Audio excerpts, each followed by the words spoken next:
Hello and welcome. This is Cheryl. Thank you so much for joining me today. In this video, I'm going to create some Trellis Flowers custom cards. This is the Trellis Flowers 3D embossing folder as well as the coordinating layer stencil from Lisa Horton Crafts. And I love the style of those flowers, but I wanted to change them up a bit. I'm also pairing this with the Tall and Skinny alphabet as well as the padded quilt embossing folder. So the first step is to emboss my flowers, and what I'm going to do to customize them is I'm going to fussy cut my flowers. I wanted to create an A2 card, but I wanted my flower arrangement to be a little bit different. And by fussy cutting my flowers, I can make that happen easily, and I can control exactly where those florals are going to go. So I have a piece of hammer and mill cardstock, actually two pieces because I'm going to emboss this twice. I've placed my paper in my stencil to get as much of those flowers and leaves as possible. Now, when I had this in my head, I thought I was going to use the trellis background as the background for my card. In my mind, the flowers were not quite as large as they were, and that's why I'm bringing in that padded quilt background, because the flowers are just too large that for the design that I want to do, it's just not going to work. I'm going to use some Cloud 9 matte blending inks to color in my florals with some ink blending brushes. So I'm pulling them out. There are several different stencils in this set. I don't need that one there that I just showed. So there's 4 other ones, and those are the ones that I'm going to be using to color in these flowers. So I'm going to start off by coloring in the leaves. I'm using my Altenew sticky matte here. Typically I'll use my tacky matte for using my Lisa Horton Crafts products, but I wanted to do 2 backgrounds here, and the tacky matte wasn't quite big enough to have as much of the stencil sticking to it as I wanted. So all I have to do is position that stencil exactly where the embossed pattern is on my background there. And I have to say it is a little bit more challenging to match it up when you don't have any ink on it. As there's ink on it, it gets a little bit easier to know exactly where one layer is and to where the next one fits in. So when I'm doing my ink blending, I like to make the leaves as well as the petals when I'm doing my florals darker towards the center. So for the leaves, I'll make them darker towards the base of the leaf and lighter towards the tip. For my petals, I make them darker towards the center of the flower and lighter towards the tip. You could do the opposite way as well. I just prefer it where the darkest part is the part that goes underneath the flower for the leaves and where the flowers or the petal centers are. So for my first green there, I used some garden sage. For the blue in the middle of the flower, I'm using painted eggshell, just for something a little bit different.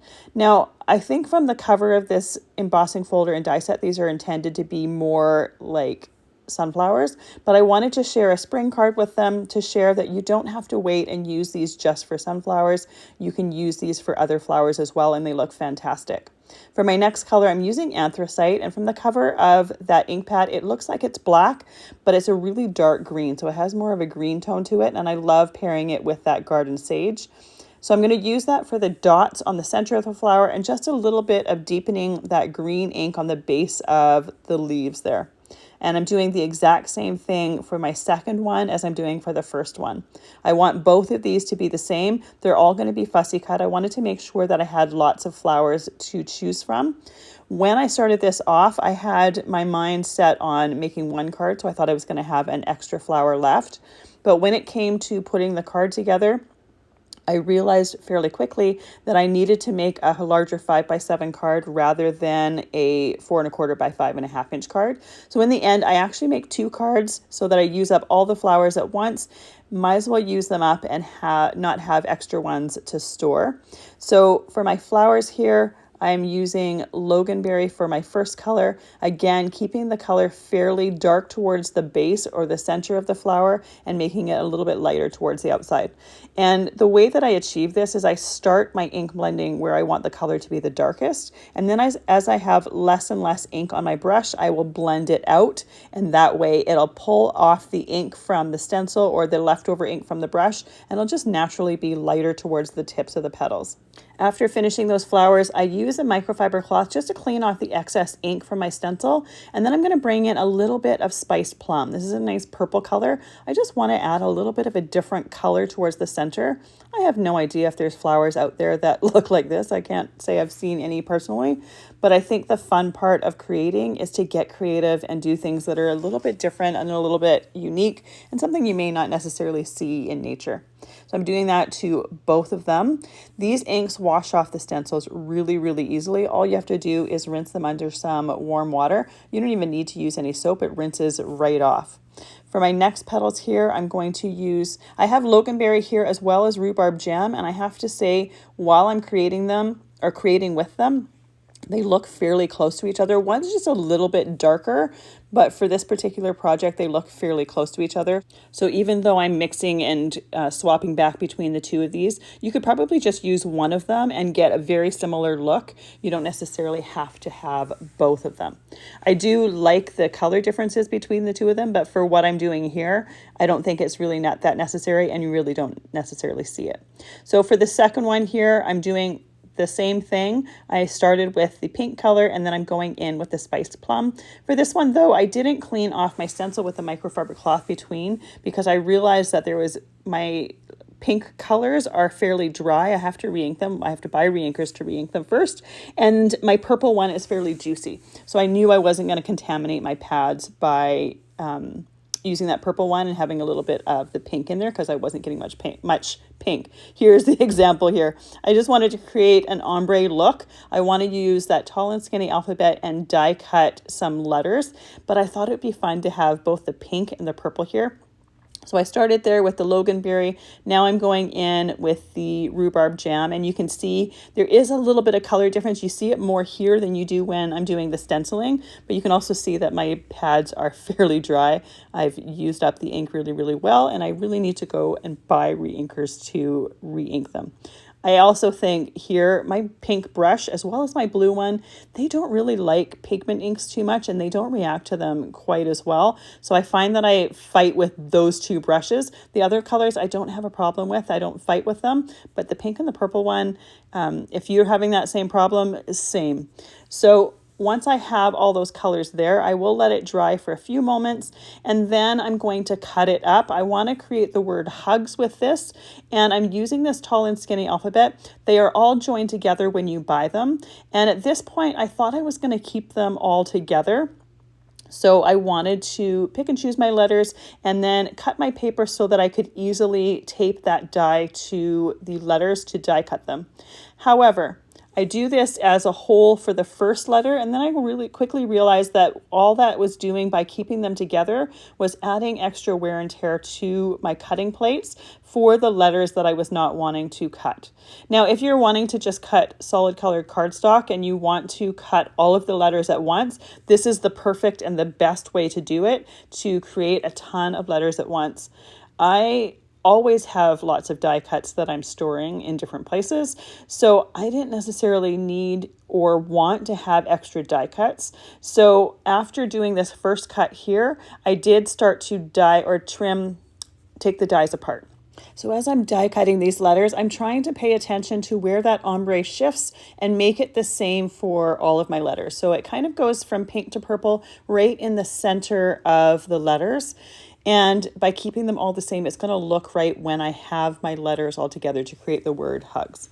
So I do use some Best Ever craft tape to tape my dies down to make sure that I can position them and have them not shift on me in my die cutting machine. And I'll correct myself right here. I realized it was after the second die cutting that I realized I was just adding extra wear and tear to my die cutting plates.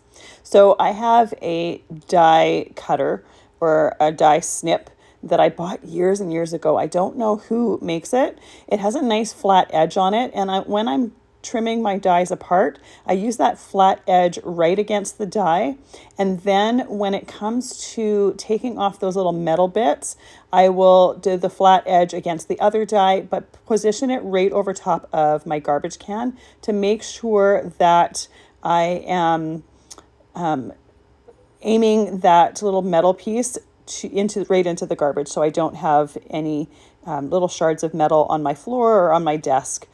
I've also seen it where people aim it at some paper towel or a cloth, so again, so that little metal piece doesn't bounce anywhere. You can control it and then you can toss it away. So after I have these letters cut off screen, I die cut some out of some thick white cardstock, and I'm going to layer them together. So I have 2 extra die cuts for each of those letters, and I just put some adhesive on the back side of it and then layer the letter right over top. I'll also do that for the second layer, and then I'm going to use my acrylic block and just put it over top of the piece. Let it be nice and straight, nice and flat while it's drying. I did the other 3 letters off screen, and then I started to die cut or detail cut my flowers.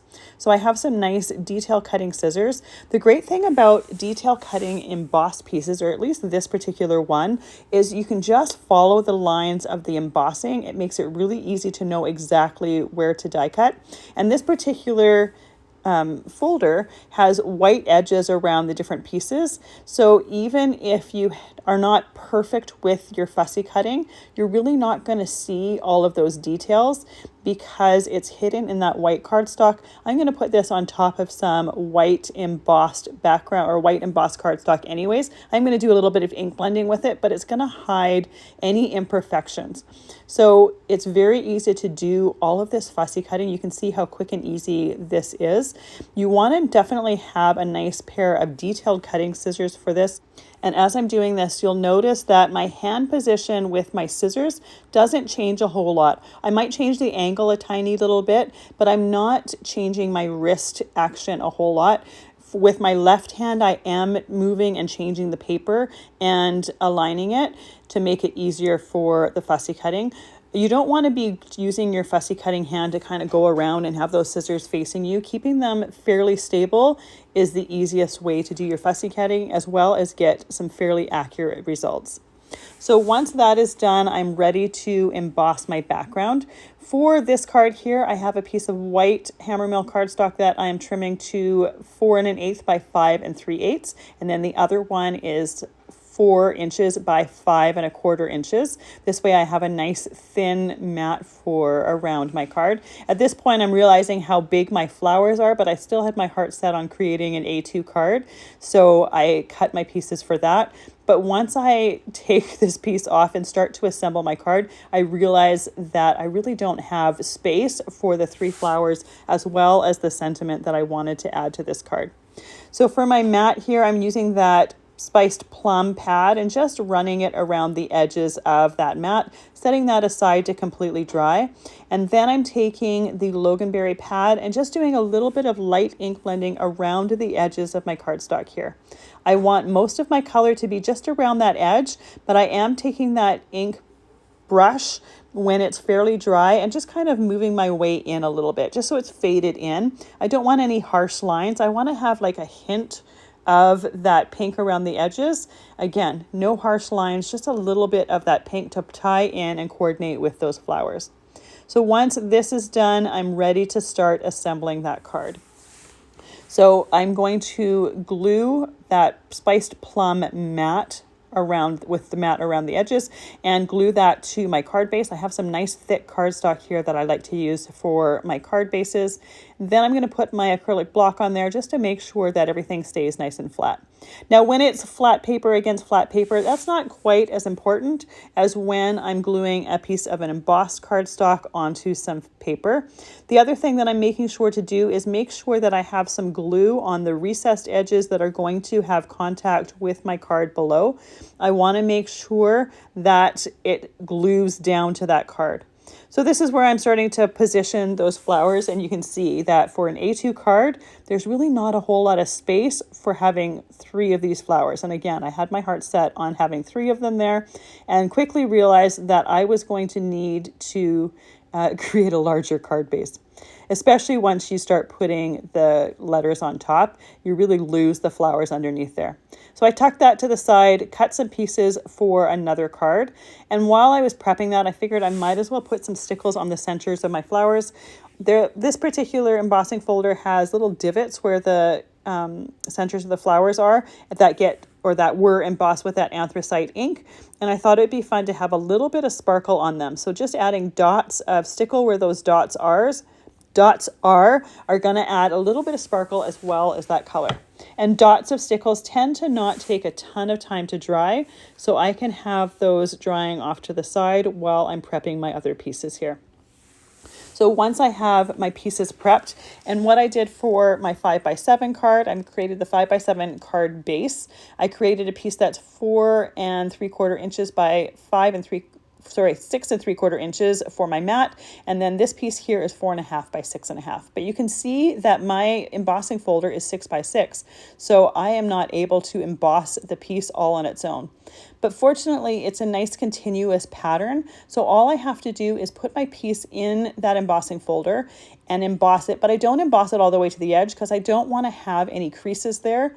Then I can flip my cardstock around, match up the pattern, and because it's a nice continuous pattern, it's really easy to match up this pattern and then emboss from the other way. And once again, when I emboss from the other way, I don't go all the way to the edge again to make sure that I'm not creating any creases there. I'm going to do my ink blending the same way that I did for the first card. For this one though, I do a little bit more towards the center. Again, I want to have just a little bit of that pink on some of the details of this embossing.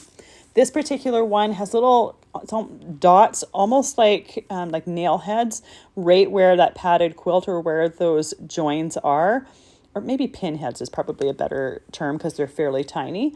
So by brushing my dry brush over the whole thing, some of that ink sticks to those pieces there and it highlights them a little bit nicer.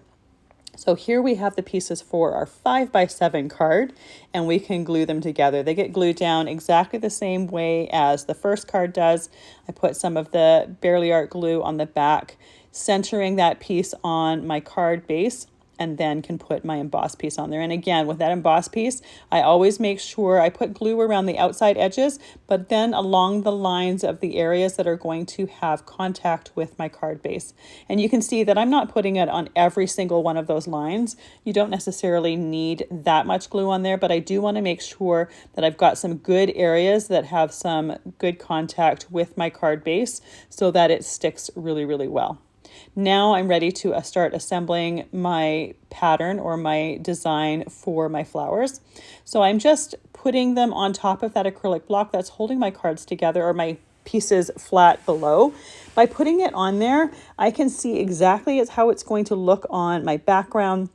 And then when I want, or when I have the design that I like, I can put that block over to the side and I know exactly where all the pieces that I wanted to glue down are.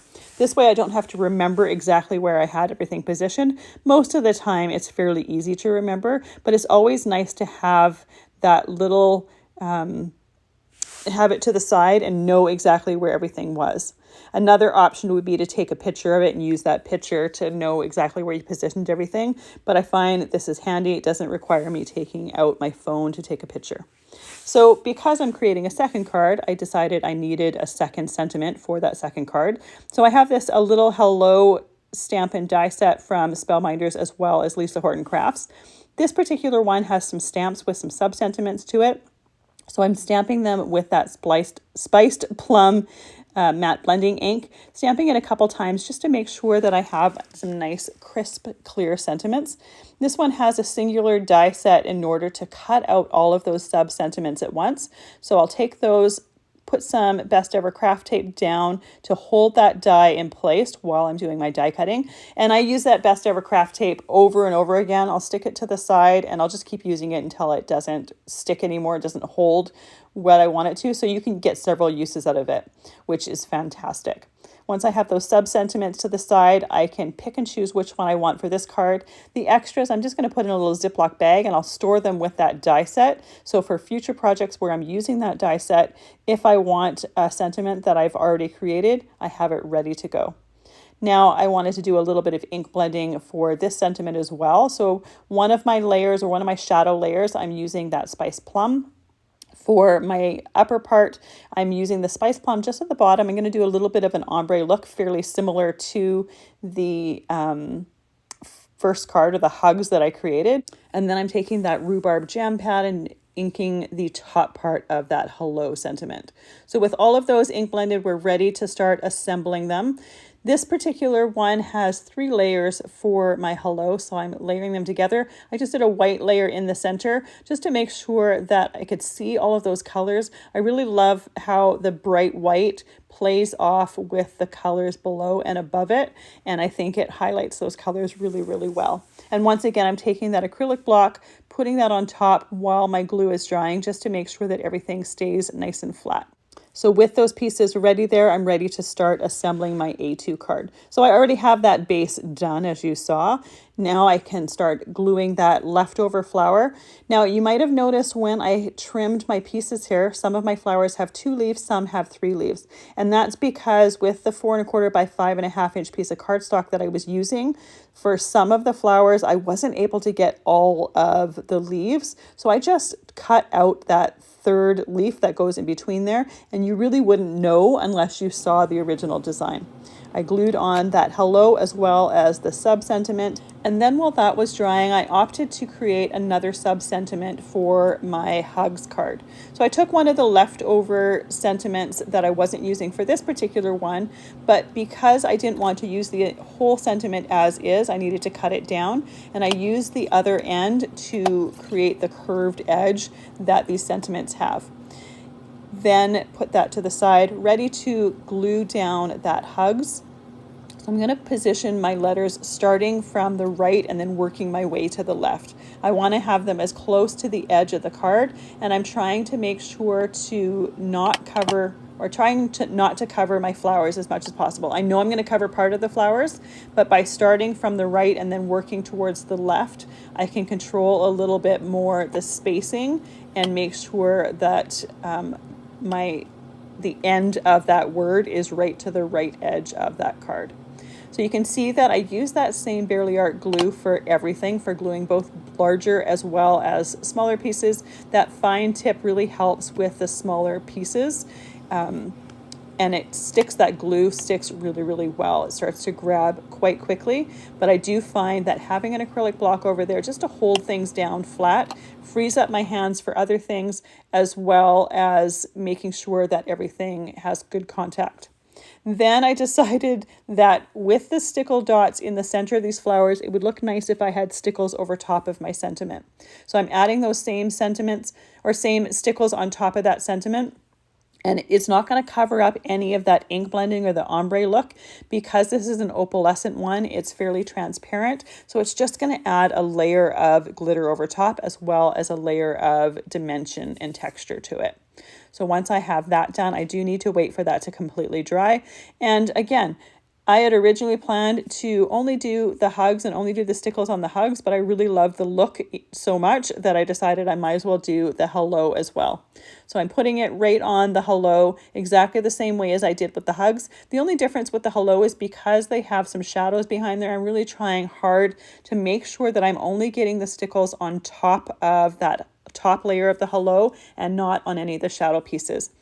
If I get anything where I don't want it to, I will use a die pick, and I will use that to remove any stickles where I don't want it to. Because the die pick has a nice pointed edge to it, I have a lot of control, and it's the easiest and cleanest way to clean it up. I'll let that completely dry, and then our cards will be done.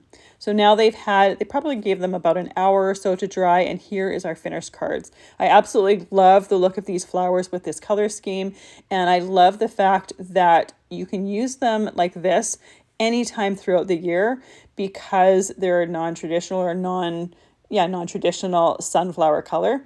I love the look of them in the pinks and purples with that pop of green foliage. It looks fantastic. Thank you so much for joining me today. I really appreciate all the time that you spent with me. I hope you have a fantastic day.